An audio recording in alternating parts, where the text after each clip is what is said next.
Hey everyone, welcome back. Hope you're having a fantastic day so far.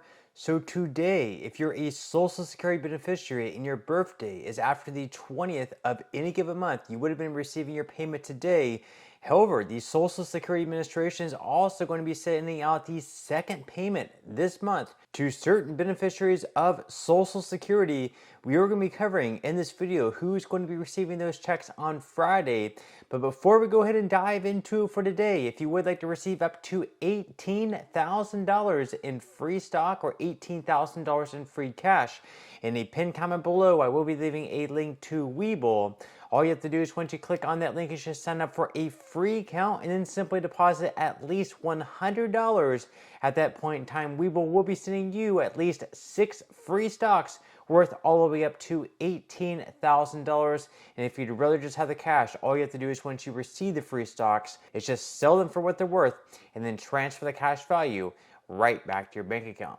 Okay, so diving right into it for today. Once again, today, if you're a Social Security beneficiary, you will be receiving your payment if you were born after the 20th of any given month. Once again, that is November 27th, so that would be today if you're watching it today on Wednesday, or of course yesterday if you're watching it on Thursday on Thanksgiving. But of course, starting off this video, we're going to be diving into an article by Newsweek, which is actually going to be talking about payments going out later this week on Friday, which is actually going to be the second payment going out to this group of Social Security beneficiaries. It's all because of the payment schedule and how everything works out, and also why you're not going to be receiving a payment in December because of this second payment that is going to be dropping in November. So according to Newsweek, Social Security payments are made to millions of Americans, and generally it is once per calendar month for all recipients, regardless of what type of benefit they receive.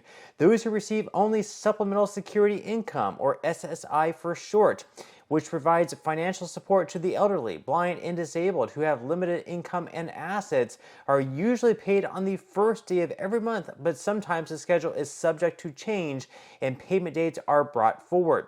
So SSI payments are usually paid on the first of every calendar month. However, SSI recipients will receive their December 2024 payment from the SSA on November 29th instead of at the beginning of the corresponding month, according to the 2024 payment schedule issued by the SSA. The change is because the SSA does not make payments on federal holidays or on weekends, and any owed amounts are always paid prior to the usual date in such cases. As December 1st falls on a Sunday, the payment date has been brought forward by 2 days. So you can see the payment schedule there up on the screen. Once again, November, on Friday, November 1st, if you receive SSI benefits, you would have been receiving your first payment of the month on Friday.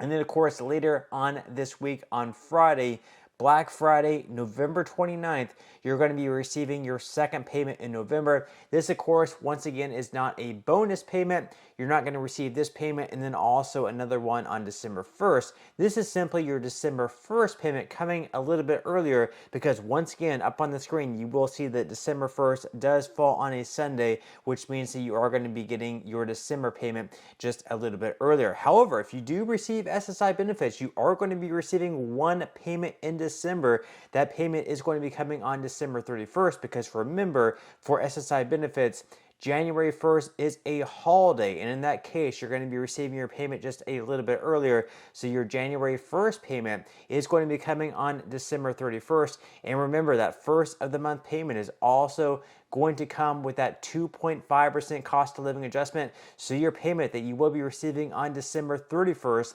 is going to be just a little bit larger, right around by 2.5%. Now, of course, in addition to that, we also have some other changes coming to Social Security in 2025. Some actually pretty good changes. So according to La Grada, say goodbye to Social Security taxes in these states starting in 2025. So midway through 2024, Kansas joined Missouri and Nebraska in ceasing to tax benefits, and they will no longer do so. West Virginia, however, intends to do away with state Social Security taxes in 2026. However, since every state has its tax laws for deductions that people can take advantage of if they fulfill specific income or age requirements, income taxes on Social Security checks are specific to each state. For example, starting in 2022, individuals 65 and older in Colorado are eligible to fully deduct federal tax Social Security income from their state income tax returns, and then beginning in 2025, individuals aged 55 to 64 who earn $75,000 or less in adjusted gross income are eligible to deduct all of their federally taxable Social Security income from their state tax filings.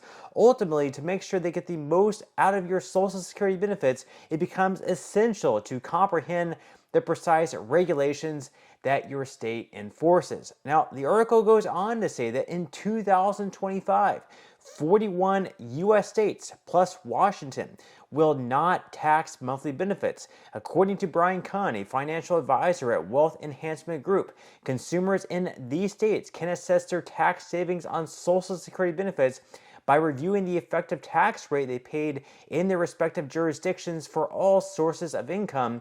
Beneficiaries can use the effective tax rate to figure out their entire Social Security income. For instance, if you got $30,000 in monthly payments and your state's effective rate was 5%, you would save $1,500 according to Kun. All things considered, retirees who receive tax-free pensions can save a huge sum of money, and according to Jeff Rose, CFP, publisher of Good Financial Sense, retirees in Missouri, for example, are looking at a combined annual savings of almost $309 million. And then over in Nebraska, it is approximately $17 million. And retirees can keep that much money in their pockets rather than having it taken away by state taxes. So obviously that is very good news. More states no longer taxing Social Security benefits. That is great news. And then also at the federal level, there is bipartisan talk about federal income taxes on Social Security also being removed. We have both Democrats in favor of it, and then we also have Republicans in favor of it. The only difference they have right now is that Democrats want to add another tax onto Americans to offset that, because if we don't tax Social Security benefits at the federal level, that's going to mean less money coming into the trust fund, which also means that the trust fund will be becoming insolvent all that much sooner, whereas Republicans do not want to raise taxes on working Americans to offset that. So that's sort of where the difference lies. However, there is another bipartisan bill right now in Congress that has already passed the House. That's really good news. That is for those who worked in the public sector, like police officers, firefighters, teachers, or anyone else who is receiving a pension, but then also worked in the private sector, so they also paid into the Social Security Trust Fund in enough years where they would also qualify for Social Security benefits, but only because they are receiving a pension in addition to Social Security benefits. They are actually punished, where they actually have some of their Social Security benefits withheld or taken away simply because they're also receiving a pension. That bill is called the Social Security Fairness Act, and once again, it has already passed in the House with a whopping amount of bipartisan support. We had Democrats behind it, we had Republicans behind it. Now at this time, it comes down to whether or not Democratic Senate Majority Leader Chuck Schumer actually wants to put this bill on the floor for a vote in the Senate. In the Senate, they do have 63 co-sponsors. It would only need 60 senators for this bill to pass. So it has more than enough support in the Senate. It just comes down to whether or not Democratic Senator Chuck Schumer actually wants to put that bill on the floor for a vote. If he does not, we really only have Chuck Schumer to blame for that bill not passing. But with that said, that's all we have for today's video. If I don't see you until after Thanksgiving, hope you have a great Thanksgiving, and I will see you in the next one.